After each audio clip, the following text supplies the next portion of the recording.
ವೀಕ್ಷಕರೇ ನಮಸ್ಕಾರ. ನೀವು ನೋಡ್ತಾ ಇದ್ದೀರಿ ಫ್ರೀಡಂ ಟಿವಿ. ಇದು ಜನ ಸಾಮಾನ್ಯರ ಚಾನೆಲ್. ಮೊದಲಿಗೆ ಈ ಕ್ಷಣದ ಹೆಡ್ಲೈನ್. ತಮಿಳುನಾಡಿನಲ್ಲಿ ದಳಪತಿಯ ಯುಗ ಆರಂಭ. ನಾಳೆಯೇ ಸಿಎಂ ಆಗ್ತಾರ ನಟ ವಿಜಯ್. ಟಿವಿಕೆಗೆ ಹಲವು ಪಕ್ಷಗಳು ಸಾಥ್.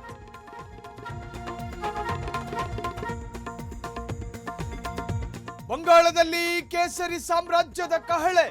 ಮೇ 9ಕ್ಕೆ ಬಿಜೆಪಿ ಸಿಎಂ ಪ್ರಮಾಣ ವಚನ. ಇವತ್ತು ಅಮಿತ್ ಶಾ ನೇತೃತ್ವದಲ್ಲಿ ಹೈ ಮೀಟಿಂಗ್.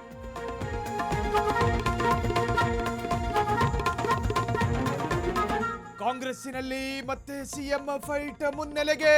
ಮೇ 15ರ ಬಳಿಕ ದೆಹಲಿಗೆ ಸಿಎಂ ಡಿಸಿಎಂ. ಅಧಿಕಾರ ಹಂಚಿಕೆಯ ಬಗ್ಗೆ ಕ್ಲೈಮ್ಯಾಕ್ಸ್ ಸೂತ್ರ.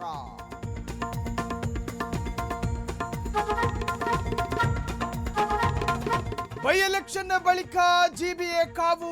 ಜೂನ್ 30ರ ಒಳಗೆ ನಡೆಯುತ್ತಾ ಎಲೆಕ್ಷನ್. ಫ್ರೀಡಂ ಟಿವಿಗೆ ಆಯುಕ್ತರ ಎಕ್ಸ್ಕ್ಲೂಸಿವ್ ಮಾತು.